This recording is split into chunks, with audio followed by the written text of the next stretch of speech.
Hello, as we come now to the fourth Sunday of Lent, which is the middle Sunday of the Lenten weekend of the Lenten season, and in fact in some of the celebrations this weekend it's called Laetare Sunday, a Sunday to rejoice.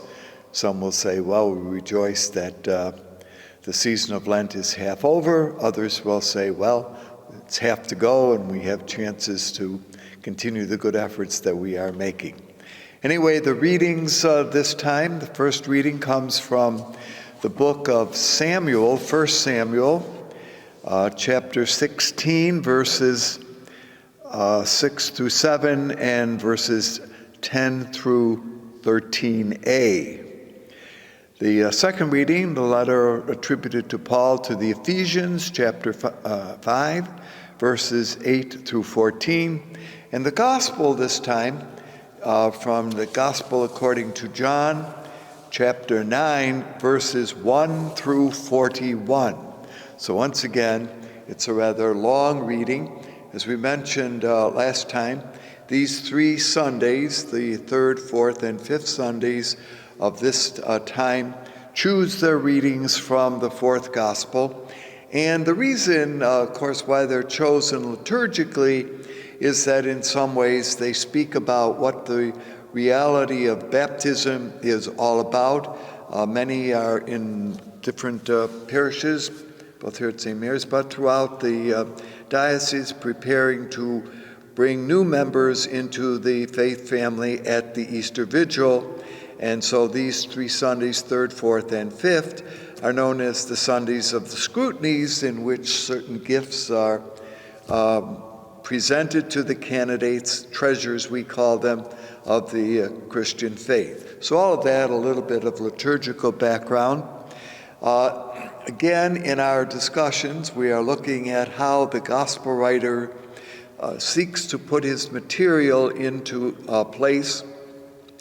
If last time we looked at the 4th chapter, which was the story of Jesus and the woman at the well, this time it is in chapter 9, so we're really not following sequentially John's gospel, but taking passages that sort of flesh out what we are hoping to remember as we move toward the Easter celebration, is the story basically of Jesus healing a blind man.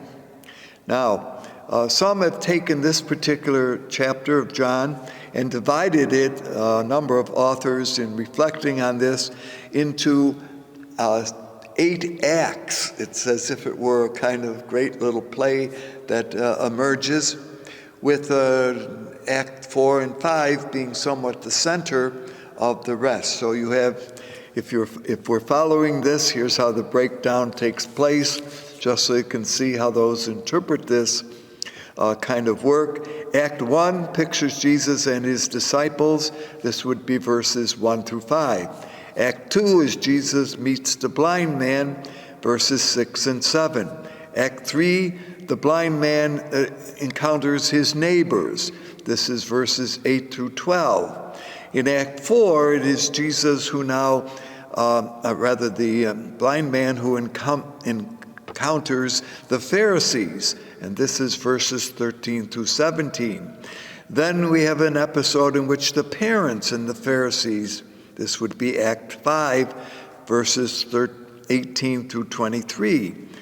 Then once again, the man who has been cured meets with, quote, the Jews, and this is in verses 24 through 34. That's Act 6. Act 7 is Jesus now encounters the blind man. These are verses 35 through 88. And finally, Act 8, Jesus and the Pharisees. This ends in the reading that we hear, although it continues chapter 9, verses into chapter 10. But here we're looking at verse 29 as a kind of the conclusion of what we're looking at. So there it is, a kind of setup. I know you're going to check all these verses out, but just as you see how the division takes place of this particular episode. The picture begins So let's analyze this a little bit from the Johannine point of view. With Jesus and the disciples walking in the temple area or close to the temple area, and a discussion breaks out as to whether the blind man is blind because of the sins of his own sins or because of the sins of his parents. So it's an interesting theory that sometimes physical afflictions such as blindness come to a person because in some ways they have done something wrong, and this is the result of that. It almost as if it's a punishment, as if does the divine in some way use illnesses as a way of retaliating for sin, if you want, that a person has committed. And Jesus denies this, and it is important to notice because sometimes even in our own time, people say, well, I got sick. What did I deserve to do this? Why is God punishing me? And Jesus points out that that is not the way in which God works. It's interesting that even back in his time, people thought this way, and says, rather, in this gospel, the man is blind because it will be an opportunity to show the graciousness and goodness of God. So in some way, this circumstance is set up that God might display God's graciousness. So that's the opening little discussion that takes place. Now, they are at a place called the Pool of Siloam, S-I-L-O-A-M. Siloam would be, it's an interesting place, in and near the temple area.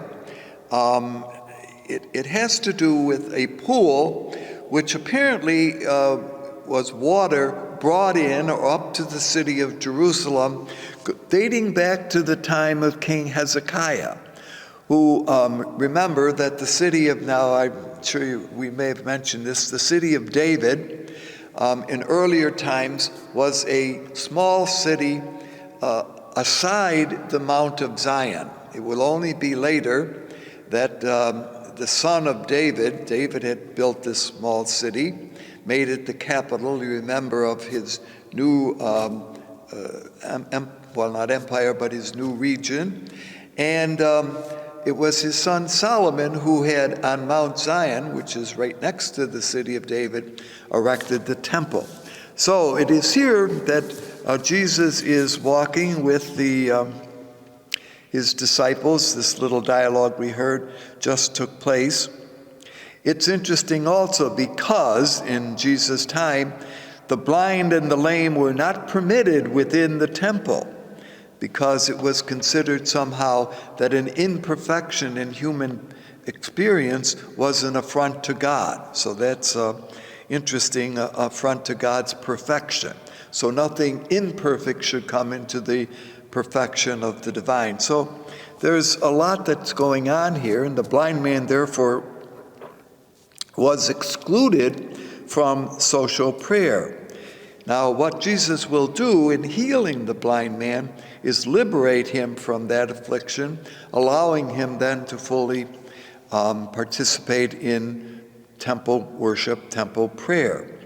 Now, the Pool of Siloam was, and the original form of the pool has been lost forever, but it was believed that Herod had introduced some alterations. You remember that King Herod the Great had started a full renovation of the temple area, adding large sections to it, sections that we believe were still under construction in the time of Jesus. We have mentioned this before, and there is indication of an awareness of this in the fourth gospel by the fact that there are rocks and other things laying around, which would be what you would be doing if you were rebuilding. You would need those kind of things to complete the project.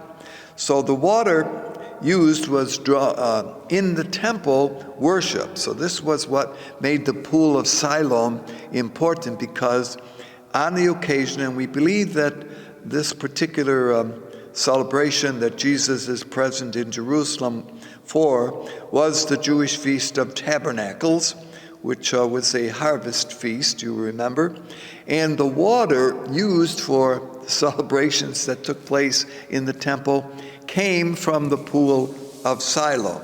Now, as I mentioned, this pool is interesting because Israel, Jerusalem being on a hill, how did it get its water? Well, an aqueduct, as we mentioned, had been built earlier on, and the pool brought water up to the pool of Siloam, and then that water would be taken over to the temple.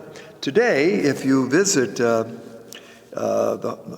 Jerusalem, you can see the pool of Siloam, because what they did was start excavation moving from two sides to build this aqueduct, or this little canal, if you want, that allowed the water to come. And so the story is that as they began at one side, and as the excavators were working at another side, they came to a point that wasn't equally going to meet, but they heard voices from one another, and midway through, kind of miraculously, brought the two dividing excavators to an equal point, and thus allowed it to happen. So it's an interesting story, and you can, if you go to the Holy Land today, go through this tunnel. You have to kind of have a little bit of light, and it's a very narrow passage, and the water is just a little bit high, but it's a very interesting place, this pool of Siloam. So I mentioned all of this because it was believed that the pool originally had 4 porches that would be places where people could sit around, and you needed to descend a couple of steps to get into the pool, and thus you can see why the blind man would probably not have been able to do that. There was a tradition, which you hear, that said when an angel came to the pool for various reasons, there was a wave, and the first person in would be cured. Now, obviously, the blind man has no chance to be the first person in, so therefore he was there, sitting. Now, Jesus says to him, do you want to be cured? Well, of course, you can see that he would kind of smile and say, no, I'm just sitting here begging, and if I could see, I really wouldn't want that to be. So, also is pointed out here that the blind man is a beggar. Now, why is that important? Because, therefore, the fact that he was a beggar would make his presence known to many others. They would be able to recognize him, certainly, as being a regular, if you want, participant at the Siloam pool. Now, Jesus cures the blind man by taking some spittle and making a kind of paste, if you want, out of the dust. So why would there, well, as I mentioned, it would be dust around there because of the building. And using it as a kind of salve, rubbing it on the man's eyes, and then he tells the man, go wash in the pool, and he does, and he is able to see. Now, the idea of Jesus making this kind of salve to heal is also found in in the Synoptic Gospels, but this story, by the way, is again exclusively one found in the 4th Gospel. There are a number of stories connected with Jesus' life and ministry that are found only in the 4th Gospel, and this cure of the blind man is one of them. All right. So the man does what Jesus has said, and apparently at this point, Jesus disappears. Now, as the account continues, he's not mentioned again for quite a while here. The neighbors, this is the next episode, as I mentioned, Act 4, the blind man can see, and the neighbors have a little bit of discussion as to who this man is. Was this the guy who was always blind? Some say, no, this is a different man because he can see. And so there's a little bit of discussion that goes on about with the neighbors, rather, about, that would be the people who were also in the same area with the former blind man, about his physical state. The upshot is they recognize that indeed he is the same man, but certainly in a different mode. Now, this leads to Act 4, where the blind man is brought to the attention of the Pharisees. We've mentioned before, and it's important to notice, that the Pharisees in the fourth gospel get heavy criticism from Jesus. It's important to realize that this kind of argument that the Pharisees are responsible for many of the things that go wrong is an outlook that is particularly that of the fourth gospel. And it's not the same understanding of Pharisees that is found in the other three, the synoptic tradition. So I mention this because when you hear this gospel alone, it seems that the Pharisees are really a very terrible group. As we've mentioned, what has happened in the fourth gospel, which was written somewhere between the years 90 and 100 or so, many years after Jesus' time, and at a point in time in which the fall of Jerusalem had determined for some the future of Judaism, the Pharisee party had emerged as the leaders of a renewed Israel. Counteracting this was the Jewish Christian community of John, and there is a real tension between them. I've mentioned this before, and I mention it again, because if you had only read John's gospel without this background, then indeed one can see, and unfortunately that happened, that the Pharisees are considered to be the adversaries of Jesus, and therefore they deserve in some way the result of what happens to them, but also they are the ones responsible for what happens to Jesus. So all of this, again, is a review of the importance of noticing that who the Pharisees are as the fourth gospel interprets it. They argue with the blind man, now cured, of course, that Jesus has broken the law, and he has encouraged the blind man to break the law. Now, what is the law here? The law is that according to Israel's tradition, there should be no work done on the Sabbath. So the idea that this healing happened on the Sabbath is the background for their argument with the blind man. Now, what is the action that the blind man has done that is wrong and that Jesus has encouraged him to do? Washing his face.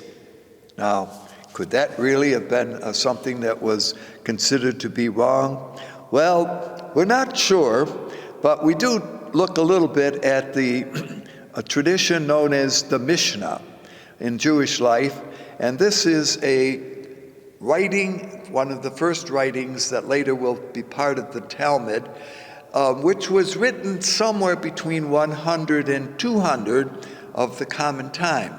So what we're not sure of is whether these practices were actually in effect during Jesus' time. After all, it may be written later, but that only means that it writes down traditions that were already going on. But if one looks at the Mishnah, here's what we find, that this washing of your face was one of 39 categories of work that were forbidden on the Sabbath. And so when we look at it, what were the others? Sowing, plowing, reaping, binding sheavers, making shifts, kneading, baking, using water. And this is where Jesus falls. Wait a minute, kneading, that has something to do with bread, yeah. But in order to make this paste that he put on the man's eyes, he had to knead, get it, kind of like you would do with dough with bread, the water and the dust to make this sap. And so for that reason, is breaking the rule, okay? Also broken on the Sabbath is the one who takes out swine enough to mix in a cup, wine rather, enough to mix in a cup, milk enough to gulp, honey enough to put on a sore, oil enough to anoint a small limb, water enough to rub off the eyes of Sabbath. And here's where that whole thing comes from. So you can see there's a lot of discussion going on here. If indeed these were the kind of things that were told that according to the teaching advocated by the Pharisees that you could not do on the Sabbath. So all of that is kind of an interesting background, is it not, for what was wrong. Now, the man who has been cured says, well, they want to know who did this, and he said, and in fact he says, I really don't know, because at this point Jesus had not identified who he was. Now, the Pharisees are pictured as not believing that this man was really ever blind. So they bring in his parents, and this is in Act 5, as I mentioned, okay? The parents come in and they say, is this your son? Well, yes, they say. Well, he was blind? Yes. Well, how was he cured? And this is where they say, we don't know, okay? He's our son, but you ask him. Now, why don't they know? Well, because, and this is what the text says, they were afraid of the Pharisees, and because of this, they were kicked out of the synagogue. Now, whether or not that could really be something they could do or not, but it's an interesting little quip that the parents say to the Pharisees, he's old enough, ask him himself. He'll tell you what happened. We don't know, okay? All we can do is say that he was our son. All right, the blind man is brought in again. They ask him the story again. He tells them what has happened. Here the term the Jews is used. Now we have, again, and I caution, remember that the term Jews here is a reference not to all of Judaism, which unfortunately has been a way in which this term has for a long, long time been interpreted, although in recent times we have really come to see that it is simply a term used to refer to, but importantly to notice this, to the leadership in Jerusalem at the time. It is not to be extended to all of Judaism. See, sometimes when the phrase taken out of context, the Jews, would suggest that everyone of the Jewish community was responsible for this, and that's not the case. So we will have caution again to recognize this use of this term, which leads some to, as we continually hear the Gospel of John, be sensitive to what that term means and what it did not mean and why it was used by the Gospel writer when speaking about the relationship between Jesus and the Jewish community. All right, so all of that is that they continue to harass in a certain way the blind man, and at a certain point in the next act, when they question him a third time, they go through it, and that's what makes this section of the reading a little longer. Finally, he says to them, do you want to hear this story again so that you can be converted, so that you can follow in his way? And they get really, we are not the ones, you are the sinner. And they go after him because, can you imagine, they say that we would even be interested in anything that this man has done. The final episode that we'll hear here is Jesus then meets the cured man identifies who he is. There's a kind of once again, an act of praise to Jesus, worship, and thus the story ends. So you can see there's a lot that goes on. The whole imagery here is about seeing. Jesus, as I mentioned in the conclusion here, do you believe in the Son of Man? He says, who is he, sir, so that I may believe in him? Jesus says to him, you have seen him, the one speaking with you is he. And the blind man says, Lord, I believe, and worshiped him. So again, a coming to appreciate Jesus as the true Messiah is what happens as this little episode ends. Briefly, the first reading from the first book of Samuel pictures the choice of David as being the successor to King Saul. The man responsible for kind of finding this new successor is Samuel. He comes to the household in Bethlehem of Jesse. Jesse has 7 sons. He brings them. All of this is done secretly, according to the book of Samuel, because King Saul would not be too interested in knowing that God is choosing someone to take over his position as king. Jesse brings his 7 sons. He goes through each one of them, presenting them to Samuel. He keeps saying, no, no, no, no, this is not the one. And they go through all 7, and Samuel says, is there anyone else? Well, he says, yes, there's the very youngest, David. He's out taking care of the flock. Samuel says, bring him here. He is brought before Samuel, and Samuel anoints him as the new king. Interestingly, he's the 8th son, and you can see 7 is perfect, but 8 identifies something new, something beginning. And so perhaps that is the reason why this son is brought.